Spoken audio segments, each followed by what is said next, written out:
Since 2016, when the Toronto Blue Jays were one of the most successful teams in MLB, they had quickly fallen into one of, if not the biggest laughingstocks in all of baseball. No players wanted to sign with them, even though they were offering more money than anyone. They had a historic postseason collapse in a series they were heavily favored in, and it seemed like they were going to lose the face of their franchise in Vladimir Guerrero Jr. in the upcoming free agency. But then everything changed for the Jays, and now in 2025, they have the best record in all of Major League Baseball. But how is it possible? How did the moves that looked like inevitable disasters turn into ones that would alter the course of this franchise? And going forward, will it be enough to win games in October for the first time in almost 10 years? Let's break it down. But before that, I don't say thank you to my viewers enough, so really quickly, I just want to say thanks for the support I've received this year. I really appreciate it. Check if you're subscribed to the channel for more breakdowns and baseball content, and if you want even more baseball content, I created a second channel where I go over little stories that are not big enough for this channel. I'm calling it Pesky Talk More. It's linked in the description and at the top of the comments. Consider checking it out. Thank you. The Blue Jays were a mess heading into the 2025 offseason. They had missed the postseason for the first time in 3 years, and it looked like the window of Vladimir Guerrero Jr. and Bo Bichette being the face of the Blue Jays was coming to an end.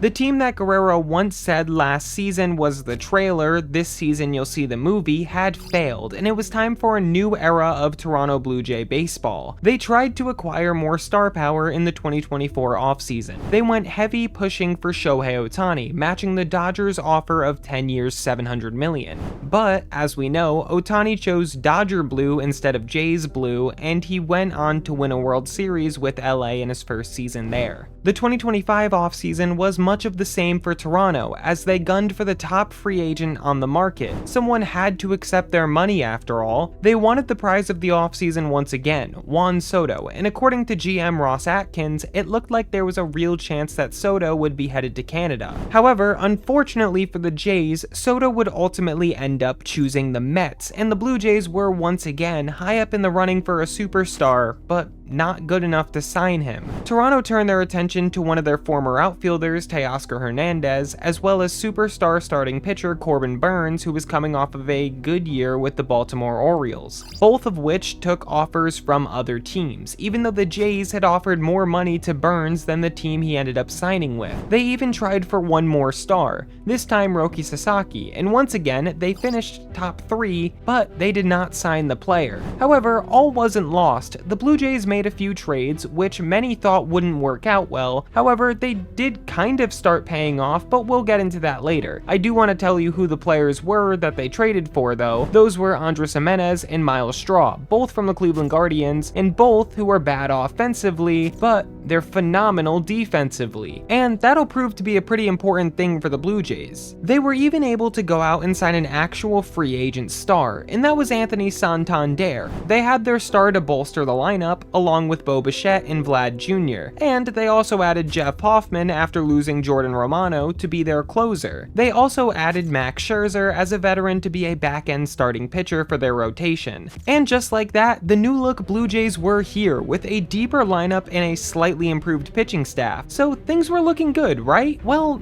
not really. Vladimir Guerrero Jr. was still unsigned, and even with the improved roster, the Jays were projected to come 4th in the AL East with under a 15% chance to win the division and under a 45% chance to even make the playoffs. There was still an uphill battle at hand, and with the Vladimir Guerrero Jr. contract still looming large over the organization, it was difficult to predict what would happen next. The Blue Jays started out the season 16-20 in their first 36 games of the season, and it was looking like the roster improvements for the Jays were not working out the way that they would have wanted them to. Through April, the offseason additions were struggling. Anthony Santander, their big piece they got in the offseason, was hitting just .175 with 4 homers, and that continued into May, where the power decreased even more and the batting average continued to stay at the same disappointing stat line. Miles Straw was actually good in April with a .304 batting average, but had basically no power and drove in just 3 runs. runs. Max Scherzer got injured just one start into his Blue Jays career and missed the rest of the early stretch of the season. Andres Gimenez was batting just 165 with 8 RBIs. New closer Jeff Hoffman was electric in April with a 1.1 ERA and 6 saves. However, he really struggled mightily in May with over a 13 ERA. Even Bo Bichette and Vladdy Jr. hadn't really gotten going. Bo didn't even have one homer in April, even if the batting average was great to start. It just wasn't good enough production for a player like Bo, and Vlad was hitting under 270 with just 3 home runs hit. It was looking like this team was going to be a big mess once again. But there was one thing that the Blue Jays could hang their hat on for the first month of the season, and that was the fact that on April 7th, they locked up the face of their franchise to a long-term extension. Vladimir Guerrero Jr. was staying in Toronto for a long time. Things got worse for their free agent class, however, as Anthony Santander suffered a severe injury which would make him miss months. However, getting Santander's lackluster bat out of the lineup in 2025 might have been exactly what this team needed. It allowed them to get more athletic and mix and match a little bit more, and because of that, since May 30th when Santander went down with injury, the Blue Jays have been the best team in MLB. At the time of recording, the Blue Jays are 33-14 since Santander went down. That's good for over a 70% winning rate. They've lost back-to-back games just 3 times in this stretch, and it hasn't mattered who they've faced. They've beaten them. They won 2 series against the Yankees, who are leading the American League East, and they swept the Giants, who have been a good team all season, all while taking a commanding lead in the AL East, overtaking those Yankees that I just mentioned. On May 24th, they were in 4th place, 7 games back of the Yankees. Now on July 27th, a little over 2 months later, they are 5.5 games up on the 2nd place Yankees. But what happened? How did this team go from another disappointing season to being world beaters seemingly overnight? Well, simply put, they play good baseball, but let's break it down. In my opinion, one of the biggest reasons why the Jays are winning these games is because of the otherworldly defense that the Jays have. They're 4th in the league in team DRS, with 2 positions weighing them down heavily, right field and shortstop. These are the positions of Bo Bichette and George Springer, who are certainly not good defenders, but the rest of the team is. Their catching tandem of Alejandro Kirk and Tyler Heineman have combined for an incredible 15 DRS from the catching position. Vlad Jr. at first base has been great as well with 4 DRS. Second base, the Gold Glover Andres Gimenez is doing his thing with 13 DRS. Third base has also been great with Ernie Clement taking most of the innings over there. Miles Straw and Dalton Varsho have also both been incredible in the outfield, even if Varsho has missed most of the season. Outs above average, which is Baseball Savant's main fielding metric, likes the Blue Jays a little bit less defensively as a club, with them ranking 9th in the league instead of 4th like DRS. Gimenez, Straw, Varsho, and Clement all have been phenomenal according to this ranking as well, but outs above average does not like Vladimir Guerrero Jr., along with still disliking Springer and Bichette. However, unlike DRS, catchers are not included in outs above average, so Alejandro Kirk, who is 100th on Baseball Savant in defensive value with 16 runs prevented, is not accounted for on that team overall list, so the defense is significantly better than what the leaderboard is giving them credit for because Kirk is that good. Heineman has also prevented 5 runs as well, so that's another extremely good defender on the Blue Jays. Addison Barger is also considered well below average defensively according to outs above average, but he has one of the best arms in the league and is able to make up for some of his bad reads with the arm that he has. The defense is extremely good, and that's very helpful, but what's even more helpful is their old school approach to offense that is almost unheard of in this era of the game, and that's making contact. An unheard of feat, making contact with the baseball and not striking out. It's a wild concept, but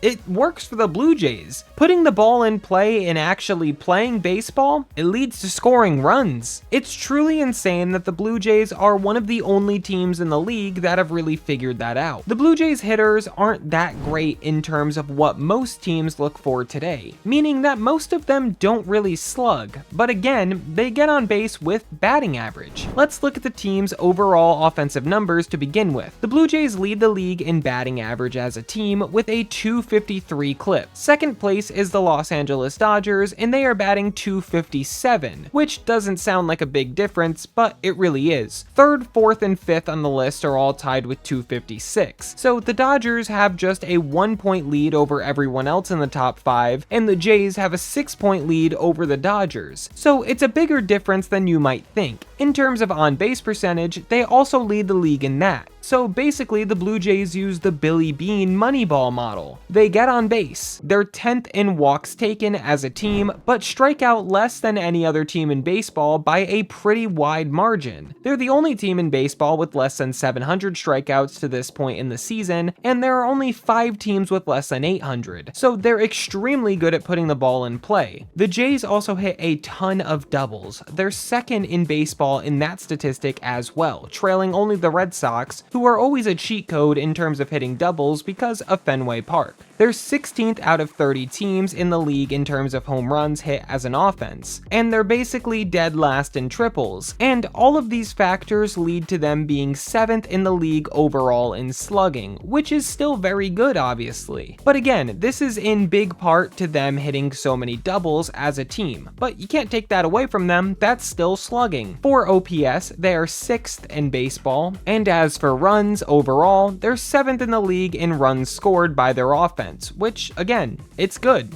The offense has been carried by George Springer, Vladimir Guerrero Jr., and Alejandro Kirk, while also getting big production from Bo Bichette, Nathan Lucas, and Addison Barger. The other starters are below average offensively, although Ernie Clement has been extremely clutch this season and hitting more with runners in scoring position than any other time of the game, which helps his stats. He's also been one of the best hitters in baseball against left-handed pitching. He's batting .350 against it, and that has been an amazing platoon with Addison Barger, who plays third base versus righties most of the time. But the other players that are below average on the roster offensively are still giving the Blue Jays something, either good speed and good base running or incredible defense, and a lot of the time it's both of those two things. The guys that are not really hitting too well are Andres Gimenez and Miles Straw, and I already talked about how good those two are defensively in the defensive segment, so there really are no holes on this roster in terms of players. This team was just established by great team building. Outside of Springer, this strong offense has been built almost entirely through their own system, especially the guys that are contributing with the bats. George Springer was signed in free agency after the Astros let him walk, of course, but apart from that, it's really just Ernie Clement that isn't homegrown. And Clement was a minor league signing who blossomed into a real player, which in my opinion is partially a homegrown player because they transformed him into what they wanted him to be, and that is a good player. The offense is almost all homegrown. However, the pitching staff, that's a different story. 4 of the 5 guys on the rotation this season were brought in, whether it be from free agency or trade. The only one that is homegrown is Bowden Francis, who has struggled badly this season with over a 6 ERA.